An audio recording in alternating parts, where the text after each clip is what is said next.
Harris and William Ash. I am Josie Roy, your host for this morning, along with my co-host, Mr. Lynn Church. And of course, you'll be seeing us a couple times today. We have another show that we have to do. But we are here this morning for a continuation of the show that Komoko and last week Tom Gordon was on with Mrs. Ruth Baker, The Mind Matters. Of course, we're here this morning to talk about the port extension project. And we're glad to have Mr. Ash with us this morning because I'm quite sure he has a lot of important information that he can get out to the community. And of course, Mr. Komoko Harris, it's always a pleasure to have him because he has been really an intricate part, as far as I know, of making sure that people were informed of what's happening with the port, and he continues to do so. So this morning, what we want to do is kind of talk to them, and maybe some of the questions that you have or you're not sure of, maybe this morning they will pose those questions to you and make sure you get the correct information. So we are so glad to have him, both of them here this morning because this is important to the community. Really, it's really history. And they have really been a part of this history, and we want to make sure that the information gets out to the community. So with that, Lynn, I just want to first say thank you so much for coming down to be with me and Komoko and Mr. Ash this morning. Thank you so much, because I know you're such a busy man. Well, what I'd like to say first is I enjoyed the festivities last night out at Art Madre's 70th birthday party. I want to thank his lovely wife, Tilly, for inviting me. And I just want to say that I just hope when I'm close to that age, we won't say what it is. Well, I said 70, but I'm nowhere as close to 70. But we tore up the rug, so it was a good party, and I appreciate them having me an honor to get there and have a good time and get some crucial information. Other than that, this is my first time meeting Mr. Ash. Okay. Me and Komoko, well, we've gone back a long ways, but I consider myself a part of that organization because I worked down there for a decade. I was there, that be at the Port of Wilmington. I was there working for Ryder with the big office there at the Fiat building.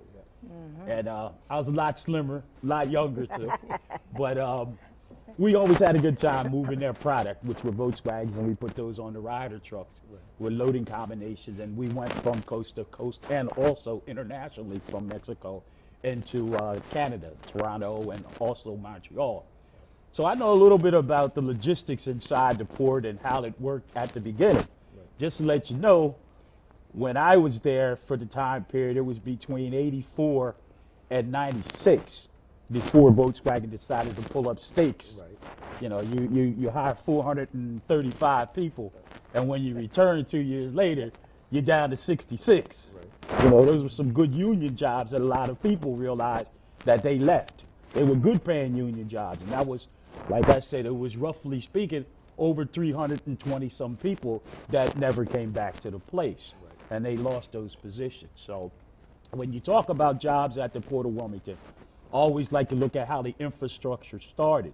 And one of the things I really enjoyed was the fact that when they raised most of the buildings on French Street and King Street, when they put in MB&A, all that refuge from those buildings were utilized to be able to make, I'm sure you know about this, and so do you. Very much so. You remember all those trucks that were coming in there. Yes. The thing I felt bad about was when we lost Del Monte. Right. Del Monte when it went up to Camden. Right. When we lost that, because we had Chiquita, we had Dole. Well, I think Chiquita came in maybe after Del Monte, right? Yes. But Dole was there along with Del Monte, just to let you know that I got a little history back there with what we do. But it was really a good construction to see what worked. And of course, they laid down that DuPont and then they put all of the refuge on top of that. We had to let it settle for about 10 years before you could build that deep seaport in order for the Volkswagen ships to come in and other ones. So right. That being said, I'm going to turn it over to, Mr. Ash and Mr. Komoko. Who wants to go first? There you go. Okay, welcome, You have the floor, Komoko. sir. Good morning, everyone.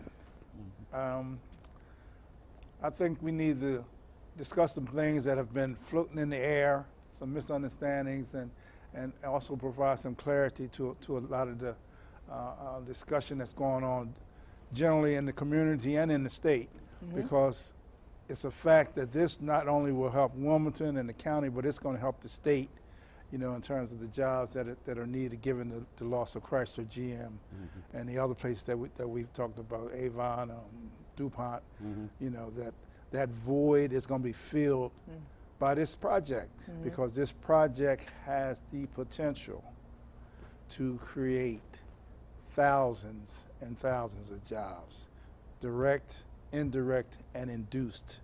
You know, it's going to encompass, there's still discussion going on, the General Motors Boxwood plant in terms of distribution and logistics center, and possibly a training school. That was discussed at the meeting at the Chase Center with the CEO, discussing what their plans were and some of the ideas that they had.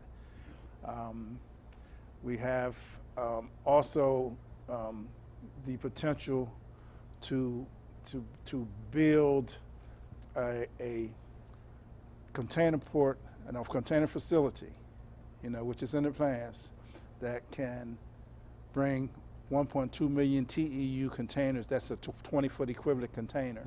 And if you look at you go on the internet and look at container terminals, container ports, and look at that volume, and then look at the jobs it generates, you'll see that it generates into the hundreds of thousands of jobs when you talk about direct, indirect, and induced.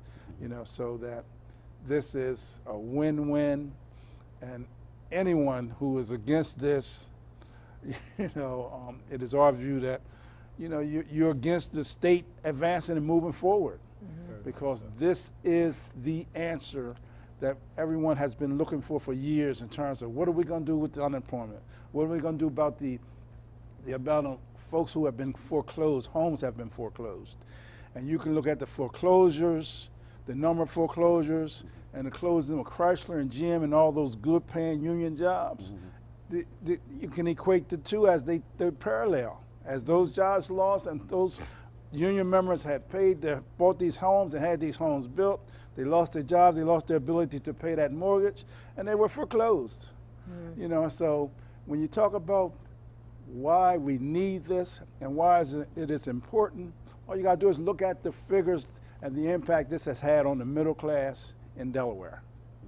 You know, and particularly your underprivileged or privileged communities, or your minority communities, the impact that it has had. I mean, it has been devastating. You know, the crime, all this stuff can equate to the loss of these good paying union jobs, and their void being left and people being stuck out there, losing their homes, losing their families, so to speak, you know, and so that I would question anyone, and the public needs to question anyone that has problems with this project in terms of who they are seriously or who they are committed to and who they are aligned on their allegiance, where does their allegiance lie, you know, because this is a no-brainer. Right. You know, brother, this is my international vice president. People never say that, but he is our international vice president, William Ash Jr. Good morning to the listening audience. I'm not a TV or camera guy, and I try to stay behind the scenes, but it's prudent on my part to come out and say a couple of things. And one of the things that I must say, no one speaks for the ILA except for me in the state of Delaware, Philadelphia, South Jersey. I'm the head as far as vice president in this district. It has to come through me to be vetted before anyone can say they speak for the ILA. They don't speak for the ILA if it don't come from me. That's first and foremost. I'm one of 26 vice presidents that actually control from Maine to Brownsville, Texas. And I'm not bragging about that, but that's what we do. Harold Daggett is my boss. If he don't ask me to go out and do something, then it don't get done. Here's the other issue. The International is behind this project 100%. Actually, they're the ones that gave us the first $40,000 to start this project. Then we went to the county council along with Tom Gordon to get an ordinance, and we got a resolution passed in the county and the city of Wilmington with the city council to get this project started about 3.5 to 4 years ago. Komoko was the one day called me on a Sunday and said, come on, look at the Delaware Memorial Bridge.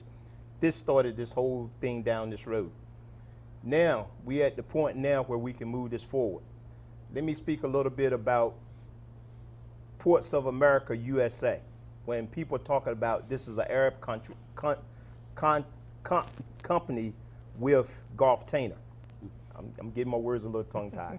But Gulf Tainer is no different than Ports of America, USA, because they come out of Dubai. So what's the difference in Gulf Tainer and Ports of America, USA? It's their competition. My next question is this. Where is the money coming from to fight this? I know for a fact, in order to put any article in the news journal, you got to pay for it. So where's the money coming from? Follow the money trail and you'll find out who's trying to block this. I'm not going to call any names, but it's more than the individuals that keep coming out saying your pension's going to be lost or you're going to lose jobs, where the governor and the Secretary of State signed the document and say you won't lose no jobs. So then it became your pension. In 1996, we froze our pension, and we are mirroring what they're doing. They go into a 401k. Whatever pension credits you have at that time, you will keep. You don't lose your pension. Anybody that knows anything about pension, their DB plans are done forever. Everyone is going to a 401k, and that's what we had set up for this group at the Port of Wilmington, that everybody's talking about the pension. First, like I said, it was job loss, where we proved that to be a myth.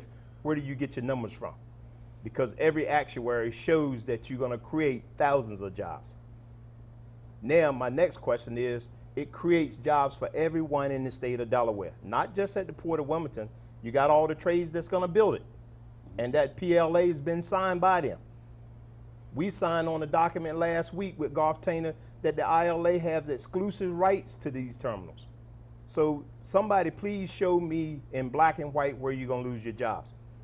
Here's the other issue that I got.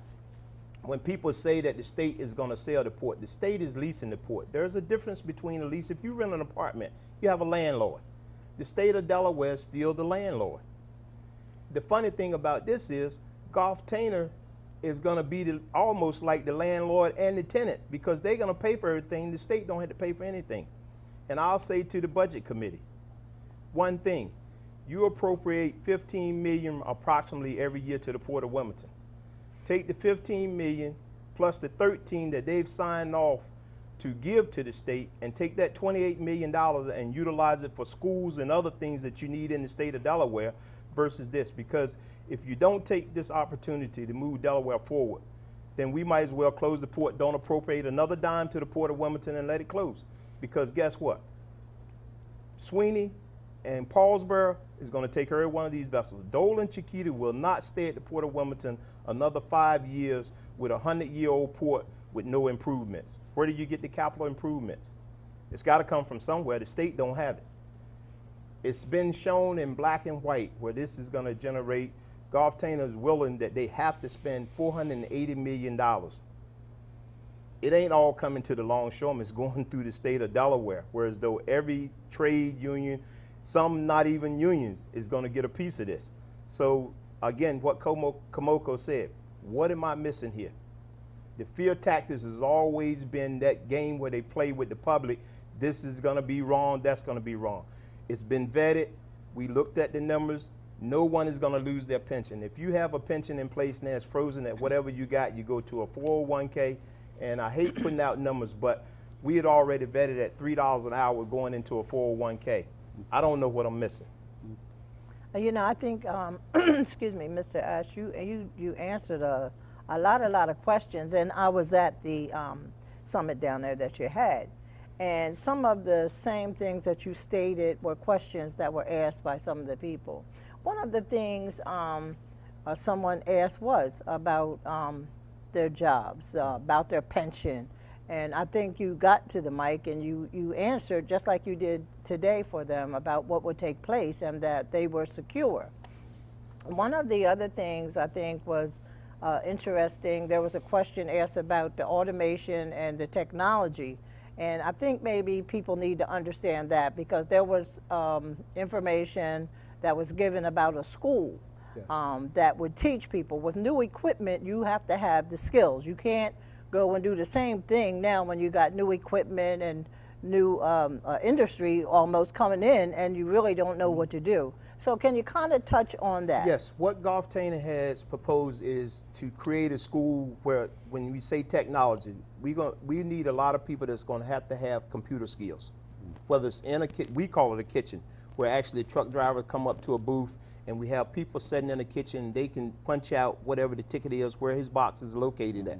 That's what we call a kitchen, whereas though the computer skills, we cannot and we will not, because it's very clear in the master contract.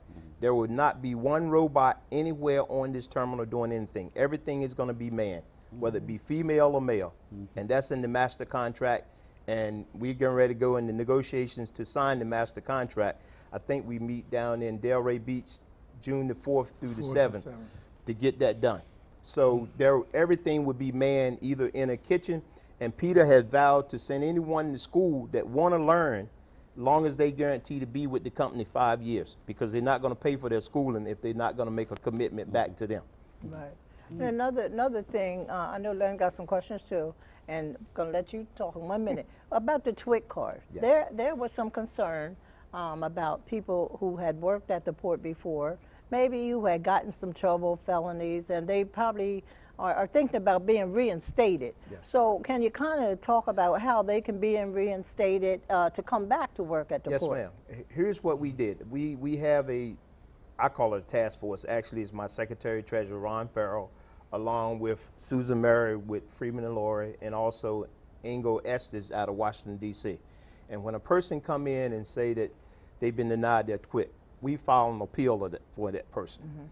We send it down to Washington. Sometimes it takes 6 months, but no one that I know of has been turned down, and we've did over 100 of them. And everyone that I know has gotten a TWIC card once we filed for the appeal, and we went through the process. It takes a little bit of time, but everyone has gotten a TWIC card. Okay. Kamoko, you know, when this started, I can remember that mound pile of dirt, and Mr. Ash brought up Tom Gordon. And we can't leave him out of this equation. Can you kind of talk about when you went on that mound, or the vision? You had a vision, and you went to Tom Gordon, and from there things began to happen. So can you kind of let the people know how that process started? Your vision with Tom Gordon. Okay. And you said you had a team, and I think Angela was on the team. Yeah, I said there was Ash a team. Ash. So talk about that team and what you did to move the process. Well, to go back to the initial starting this, that at our convention in 2007, we had a convention in 2007. Yes. And one of the main presentations was on the Panama Canal expansion and the Suez Canal expansion, and what impact that was going to have on the shipping industry in America and the world. And the fact that with the expansion of the Panama and Suez Canal, that there was going to be numerous amount of cargo and containers that previously were going on the West Coast that will be coming through the Panama Canal and the Suez Canal to the East Coast. And that those ports who were ready with the infrastructure was going to get the benefit of that business. And those ports who didn't was going to be lost out and at some time closed down, because container is the new wave, you know.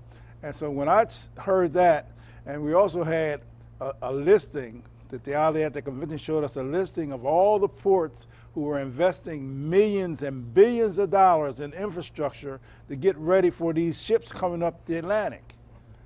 Delaware was not on there. Baltimore was like a couple million in Baltimore, because they had built a Seagirt, another port extension in Baltimore. Virginia, New Jersey, New York. Listen to this. New York raised the bridge 65 feet. Yeah. It's just like, and this is how big this is. Think about the Delaware Memorial Bridge as it is now, and somebody's going to raise it bridge 65 feet. Yeah. I think it cost like $4.4 or $4.5 billion to get ready for these ships, because that bridge was so low that the containers could not come under and go past it. So they raised the bridge to get ready for these ships, you know. for these ships that were coming from the Panama and Suez. So up and down the coast, millions and billions of dollars being spent on infrastructure, and Delaware was silent. There was nothing on Delaware. And I began to go and raise it to the Diamond State Port Corporation board. Like every time they met, look, we got to get ready for these ships. What is Delaware doing to try to attract some ship? We need a port on the Delaware River. We done did dredging for what? For Philly and Jersey. No, we need to build a port because we want to assume some of the benefits of the Panama Canal for Delaware. Yep. Right. Talk to people. I talked to numerous people. Talking about the Democratic Party people, politicians, but everybody was like they didn't have a clue because folks didn't have a clue of the shipping. And so I went to Tom. My wife worked at the Tom. She said, "You need to talk to my boss." And I talked to Tom, and he read. I gave him information to read, and he read it. He said, "I'm in. I'm in this. This will work for Delaware." He said, "Man, I done lost Chrysler and GM. I have a problem. With unemployment and all these families." And he said, "This is the answer." And Tom, and from there it went. And so Tom, I showed him, I started riding up and down the coast to look at sites, and I seen the River Edge site. At that time, Chamorros were still working. They were still people working at Chamorros. So that wasn't in play. Chavez, Everest, and Claymont was. I looked at that, but then I got on the train right at Claymont to ride through so I could look at it. It rode right through. So I said, we can't have a port here because the train, the dockside's here, and the train is running directly through the land base. So you can't have a port where you got a Conrail train running through it. And so River Edge became the site at that time. And we looked at it, and I talked to Booby Jack. I said, look, man, I want y'all to look at this. And I grabbed a group of my guys, from the various locals. We went down there and looked at it, and I said, we need to talk to Ed and see what Ed thinks. Then we contacted Ed, Ed Zimney from Parvich and Associates. And that's where it went. That's how it started going. That we said, we got to have this because we're going to lose out.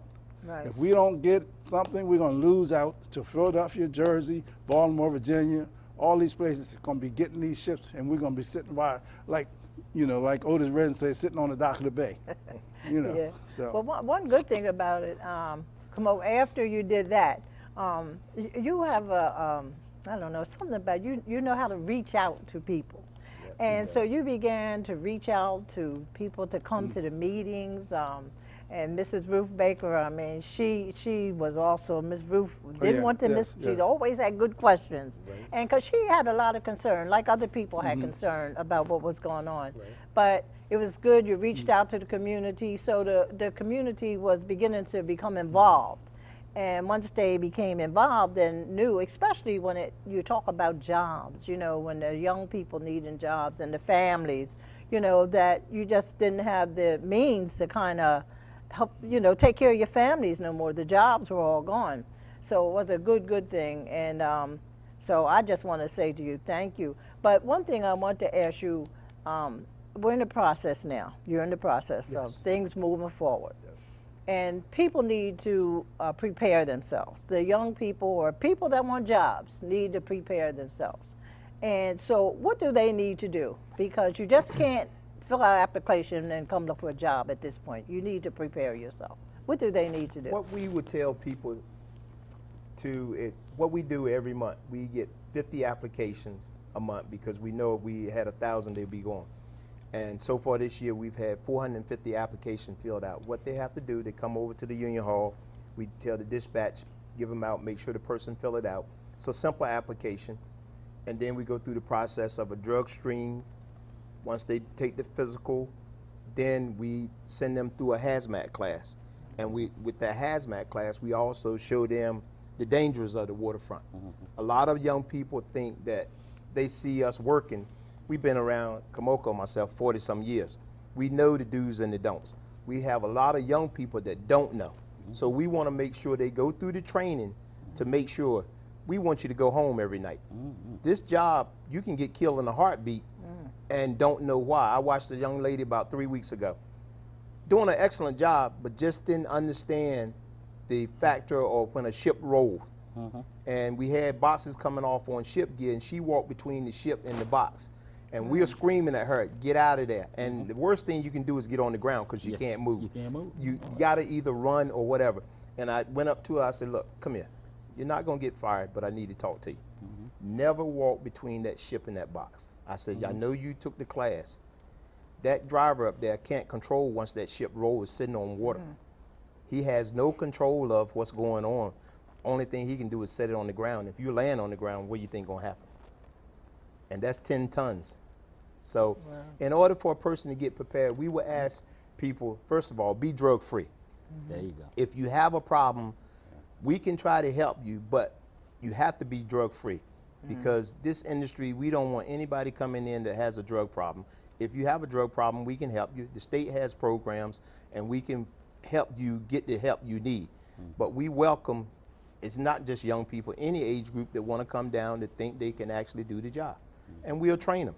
Right. We have training from Monday through Friday on how to either drive hustlers, how to train. We send them down to Baltimore. Once they get into the local, we'll send them down to the crane school for 2 weeks, let them get acclimated. Then they come back and work 100 hours with one of our regular guys that know how to drive a crane to make sure that, and we ask that driver, is he ready to be up there by himself before we turn him loose?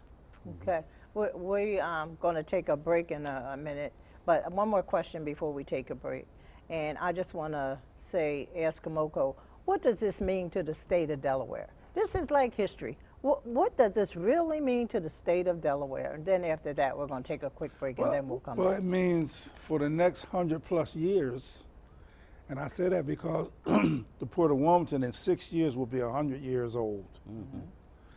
But for the next 100+ years, you're talking about some job opportunities for our kids and our grandkids and the grandkids of our grandkids. There'll be good paying union jobs. That's going to create the kind of revenue that the state's lost with General Motors and Chrysler in those places. That's tax revenue that they do not get. That void would be filled, and so that then the state will be able to do other things for its citizens that it says it doesn't have the money now to do. You know, that it's going to generate millions and millions and millions of dollars in taxes, millions of dollars in income, because the Gulf Tanner is going to pay the state, what, $13 million, you know? So that's a year, 13 million every year. Plus, that's just the base, but plus, you know, other things you're talking about, water, electricity, all those other things that come into that the state is going to get a boost, a big boost, you know, from this project. Okay. Okay, well, hope you enjoyed our first half. We're going to come back with some more information concerning the port with Kamoko and William Ash. So right now we'll take a quick break and we'll be right back.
Well, welcome back to Conversation with Kamoko Harris and William Ash.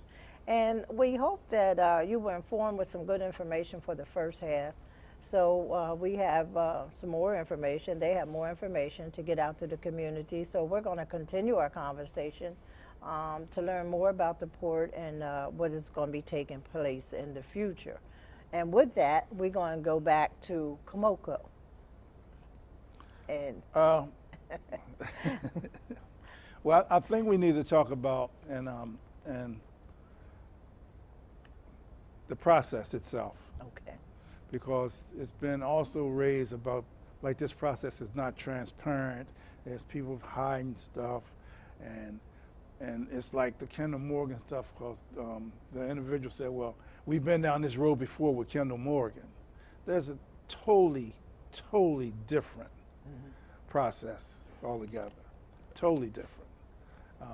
The Kendall Morgan process was really done by the governor and Echelon. The board itself, a lot of the board people didn't even know about Kendall Morgan until after the documents were signed and it was presented to them.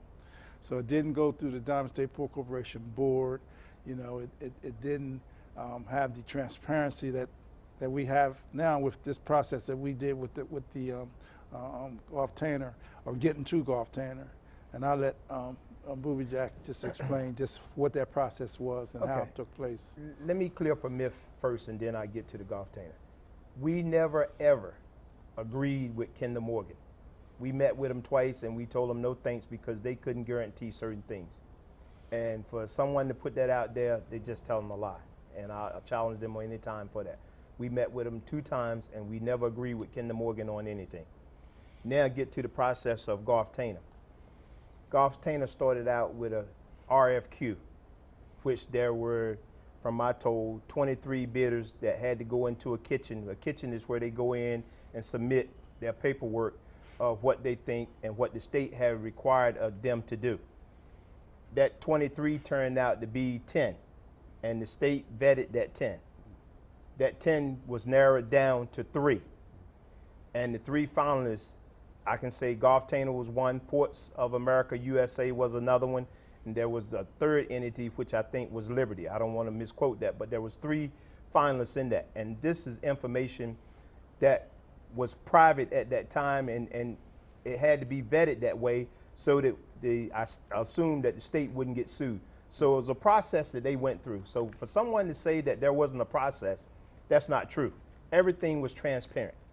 Everything was out there for people if they wanted to go into the kitchen and find out what was going on.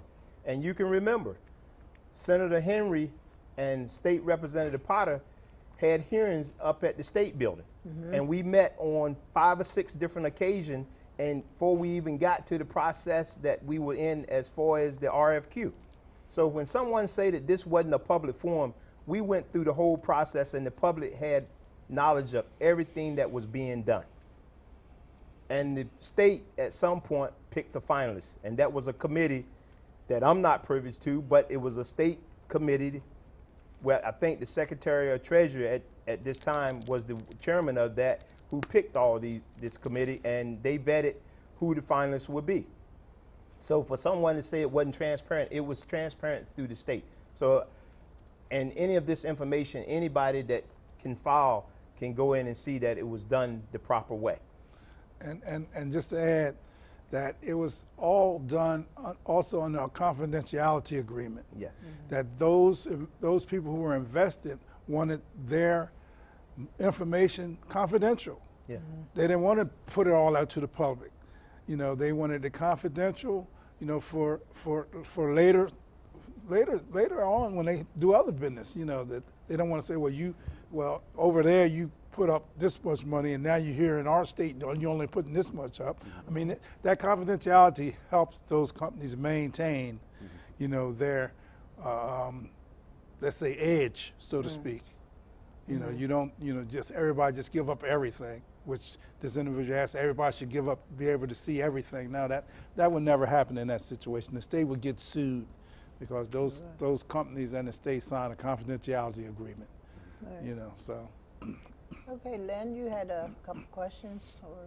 that you wanted to? Well, like I said, about you that. know, I like Mr. Booby Jack there when he says Project labor about agreement. certain acronyms. Yeah, like I I get said, it. if you could just, what I asked you earlier when I said the PLA. Yeah, it's a project labor agreement with the trades that they will actually go out and do the work on the terminal, because they're the ones that actually build things, the different trade groups.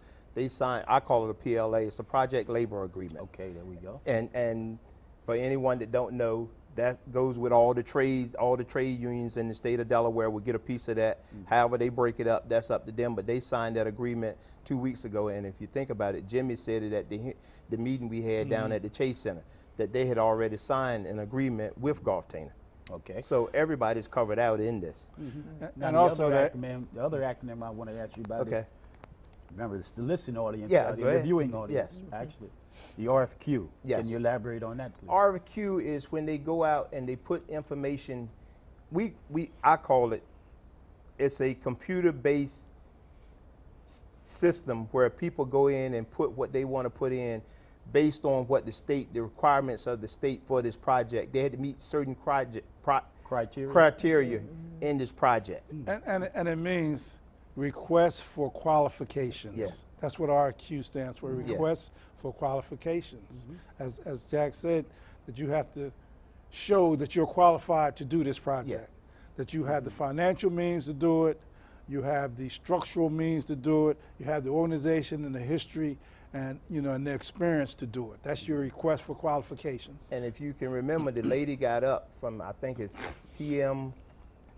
I can't even remember the last PMA. Yeah. And she were the one that vetted this. Their company is a firm that do all of this. They vetted that whole project and said that Golftainer was the best fit.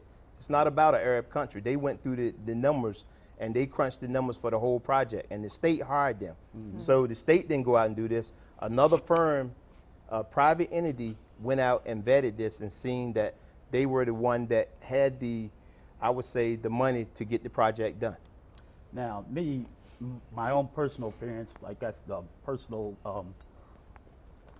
information about the two areas that Kamoka was talking about, one of them being the Suez Canal zone, Yes. that being enlarged. I used to work with a Naval Reserve unit, which we were called Naval Controller Shipping. Okay. And our area was ComNav Res 4, and where that was out of Mayaguez, Okay. Puerto Rico. And what we did was we tracked everything that came from the Suez Canal before it hit the East Coast. Okay. We were boarding them, reading the manifest, ensuring that everything that is in the container is in the container. Now, Yes. we don't check them all, but you spot check them, Right. primarily what you do. Exactly. Now, that being said, one of the turnaround times for that was the fact that the locks now are not necessary. Right. You got a two-way, it's like a two-way highway now. Right. Same thing with Port Side. I Yes. don't know if you guys ever been there. Yes. When you transit the Suez Canal. Yes. One of the drawbacks was the fact that you had the anchor halfway going down. Yes. So the other half could come out of the Red Sea and come back through. So you lost a whole day. Right. Now what we're talking about with the money that was put in through Dubai and through the Arabs, Right. what you do now is it's just a two-way highway. There's no layover time and no lapse time, Right. which means that your containers can be expedited instead of 3 days in 24 hours to get from the Red Sea to the Atlantic Ocean. Right. And then you've got your transit time there, depending on how much time and distance and speed you're going to do. True. Instead of it being 7 days, it can be cut to 5. Right. So a lot of people that haven't been out there, I've been out there quite a few times. So you know. Oh yeah. So I'll just say that much in terms of you're looking at 7 days to transit as opposed to 5. No one has no time. It's called just in time. I know what you guys have. And that's what most of your businesses want now. They want no hold inventory, no laid on inventory. Right. They want nothing in no storage. They don't want anything stored because it's not cost effective. You want to move it as quickly as you can. You want to expedite that out of there as fast as you possibly can. And the way you do that is you need a trained workforce. Yes. Now, as me and Kamoko stated a couple of years ago, we already know the infrastructure at the Port of Wilmington is there. I mean, I've been speaking to him on that factor. Right. Because like I said, working for Ryder, we had to expedite all the way. It was the ideal place to be. Right. You load your trucks, you get them on the road, you're right there at 495. You go north, south, east or west. You're right. You know, you can, I mean, it's doable. And then, as you were saying with Invenza, you look at that, I mean, that's doable. I mean, and that's two ways to get on access roads to get into that place. And it's just, it's to me, like you said, it's just no way anybody can look at this and argue against the fact that we have the infrastructure. We've got a plant that's sitting over there that's idle. Nothing wrong with it. Just needs maybe a few little odds and ends to be refurbished interiorly. Right. But it's sitting idle. The guy that actually wanted to do something with it, he gave him $15 million and nothing got done. Right. So if you really want to talk about some stuff, you can always lose money if you don't have a viable plan. And I just think that at that particular stage when he gave $15 million to these guys, Right. you know, let's be realistic. So back to you guys with the port, I just can't see where anyone can be against this. Well, you have and I thank you, but you have a fear factor out there, the unknown. And I'll tell anyone, we work on the port every day. We had an MSC ship come in, and for years, no shipping line would look at the port of Wilmington. We fought like Kamoko knows this. We, under the administration of Markell, and I'm not knocking Governor Markell, but we fought like crazy to get cranes. We finally got 2 cranes. We had an MSC ship come in 2 weeks ago. Anywhere else that ship would have been, it would have been a day and a half to 2 days. We turned that ship around, took off 119 boxes, stripped them with the help of Dash 1, put 109 boxes back on that ship in 9 hours, and MSC's now sent a text, and I can show the text to anyone, that they're looking at the Port of Wilmington. We don't have the space. How are we going to bring them if we don't do something and move forward? Now let them know where that MSC ship was MSC, going before that. Mediterranean Shipping Well, Company. well, before It was That's what going it's to called. Philadelphia, and it was going There to you take go. 2.5 days to get it unloaded. And we did it in 9.5 hours, and the guy couldn't believe it. One of the CEOs of Mediterranean Shipping was standing out there. He said, I don't believe this. And the ship was an hour late docking. And we still got it done in 9.5 hours. These are the things that, I'm sorry, but No, these right. are the things that we're talking about that we have to get done. That's why we so attractive. We are sitting on a gold mine, and for the life of me, I don't know why any senator and any state rep would say no to this project. This would turn the state of Delaware, the economy in the state of Delaware, this ain't about the longshoremen. We're going to be there for 3 years if they don't put another dime in there. After that, we all will be looking for jobs. But if they go forward with this, everyone in the state of Delaware, every state senator and every state rep will be smiling, because when they go to set up a budget, they're going to have an extra $28 million that they're playing with, and there's incentives in that contract that Golf Taylor's given that could add more money to the communities and the state. Peter wasn't lying. I done seen the documents. When people say read the documents, maybe some people haven't read the documents. And maybe that's what they need to do, get someone to sit down and interpret the document to them, rather than them assuming, or somebody done said, well, you go and do this and block this as much as you can. Because it makes no sense. Economically, any way you want to spend this makes no sense but to move forward. And when I was talking earlier, Florida had the same problem that we had, and the same senator from California raised the question. Golf Taylor is sitting inside of a military-based compound in Cape Canaveral. And been vetted through the FBI, the CIA, and anybody else you want to do. Every ship that comes into Port of Wilmington, we had Custom and Border Patrol, just like you said, inspects the containers. And so what is going to come in that's going to hurt the Port of Wilmington? It would have been there by now. All right. Now, also, Kamoko, you and I were talking a ways back about why it's advantageous for the, like you said, Booby Jack, that like MSC would be able to come in and do that turnaround time based on the number of bridges and how much does it cost to go under those bridges. Remember we were discussing that? I don't know the particular the cost, but you know, when you have to use tows and you know, like at night you have the tow Pilot. the pilots Yeah. have to move that ship between those pilots, make sure it doesn't run into the bridge, have to make sure it makes the turn, you know, and that's a cost to the shipper.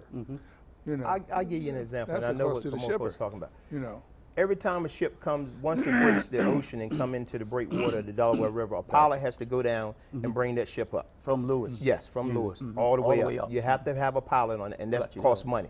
Here's the other thing. The turnaround time, and I'm not knocking Philadelphia, but the Inquirer put out some things that rubbed me the wrong way. And I wonder where they're getting their funding from, but I already know. But for legal reasons, I can't say without having proof. Right. But here's the thing.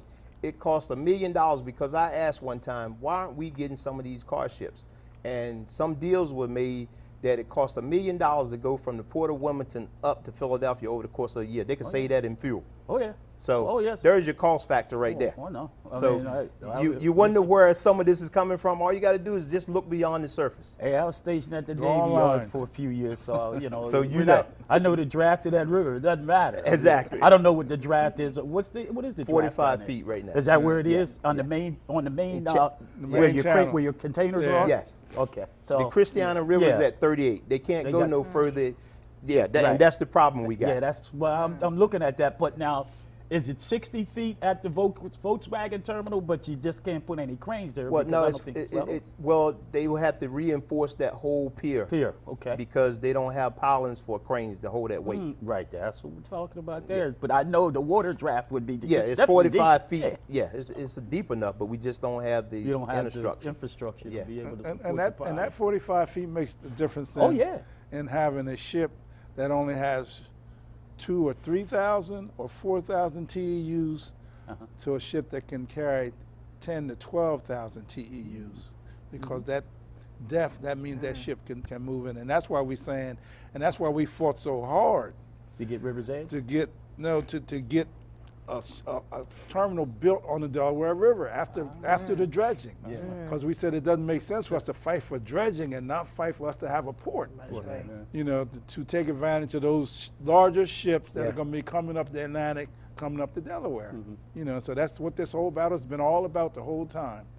Like the Kinder Morgan stuff, Kinder Morgan would never agree. We would ask them, well, how about building a port on the Delaware? Well, they said, we can't commit to that. Yeah. So well, we can't commit to you then. You know, because that's what's going to save the port, getting on the Delaware. That 38 feet where we are now, got you. in 5 or 6 years, will hinder and stop the progress of the state in shipping for Delaware, because these new ships need that 45 feet. The new ships are going to be larger container ships, and like Jack said, in 3-5 years, we'd have been all looking for jobs if we didn't get on the Delaware problem River. we got now, right now, and I must say I thank the Diamond State Board for doing what they can. But here's the problem we got. We went on Chiquita ship. They went from 400 boxes to 700 to 950. The ships, with the dock the way it is now, we can't even keep up. The ships, so our guys are working around the clock to try to just keep up with the schedule. Dole went from, when we started with Dole, 400 boxes. Now it's bringing anywhere from 9 to 1,000 to 1,100. Max is 1,100. They got a second ship running into the port. We got to change our pattern, and we got to move forward. If don't, I'll tell anybody, close the Port of Wilmington in 3 years. If we don't move this project forward, and this is no threat, you can check this with anybody you want to. Why would Dole and Chiquita stay to a place where they're dilapidated when they can get a new facility across the river? It makes no sense. Well, the only thing I can say is Del Monte. It's a prime example. Prime example of what you're looking at, you know? Exactly. And Del Monte, Yes. we had it, like you said, 350 people working Del Monte ship Monday, Tuesday, and Wednesday every week. Well, where do we stand now as far as this getting passed, the General Assembly? Where do we stand now? We have a few more minutes. So The bond bill meets where are on we? Thursday. Okay. And we'll be down Dover on Thursday, and anyone that wants to come, we welcome. The bond bill moves, The bond committee. they moves it to the next step. Okay. And then I think the state and the Senate gets it after that. The state reps and the Senate gets it after that. And if I'm right, they move it to a yes or no vote. And to further to pinpoint your question, we think we have the votes right now to do it. Okay. We think we have the votes for it to pass. But Delaware is full of surprises. Yeah, Yeah. very much so. So that's why we say we're going to be down there Thursday, you know, to make sure. And I'm going to say this to the public. Anybody that votes, any of the representatives or senators that vote against this, then you need to vote against them. Period. and I feel the same way he does. I had Period. my wife and my daughter to call my state rep and my senator last week. Where do you stand at on this? And I call on the public. Call your state reps and your state senators and say, why aren't you supporting this? What is the problem? Now, what day on Thursday will this be? This coming Thursday at 10 a.m. 10 a.m.? Yes. All right. So Okay. the public out there, here you go. Here's your chance to sing. Right. Like they always say, I was down there before when I saw 300 people come down for a liquor store in your neighborhood. They bust them in. You know, now I'm That's just right. talking about Indians. You're right. Hey, if they want to get something passed, they bring their people. Yeah. Yeah, well, And they this- do bring right, their people, and that's right. where we need to bring our people. You need to treat this like it was when we were trying That's to have right. voting rights. Exactly. Got to do it. We, like I'm saying, the Thursday is the first step Mm-hmm. at the General Assembly, and then it's got to go to both houses, the House of Representatives and the Senate, Right. where for the discussion and debate. You know, and I'm saying, and if we need to bring 10 or 15 busloads of folks down there, and I'm saying this to you guys out there in the public, be ready. Yeah. Okay. Be ready because we coming if we need you. Okay, we have maybe about 2 minutes, 3 minutes. You've heard the call to the community. Go down there, be there. You know, support what's happening because this is gonna, you know, this is what you need. We need these jobs and we need to support these gentlemen. We need to support this project. It's election time. Let me finish off with this. It's election time. And as I always say, we're going to hold you accountable. We're going to be looking at how you vote. We're going to be doing a report card. And we're going to make sure that whoever, as Komoko says, don't support this, we're going to not support you. This is crucial for our community, and we need this to happen. Go to your legislators, tell them to please vote for this. This is what we've been needed for a long, long time. And for the naysayers out there, we're not listening. We are for these gentlemen, and we're for what's going to support and help our community. That's where we are, and I want them to know that anytime they need to come back on to give information or talk about this port project, you're so welcome. And thank you so much for inviting Thanks Len for and having I us. this Thank you. morning Oh, yes, to yes. be here with you. And if there's anything you need to know, you can always go to Komoko, you can go to William Ash to get your answers. Don't listen to the naysayers. Thank you, and thanks for tuning in. And we'll see you at 12 o'clock. Again, Len and I.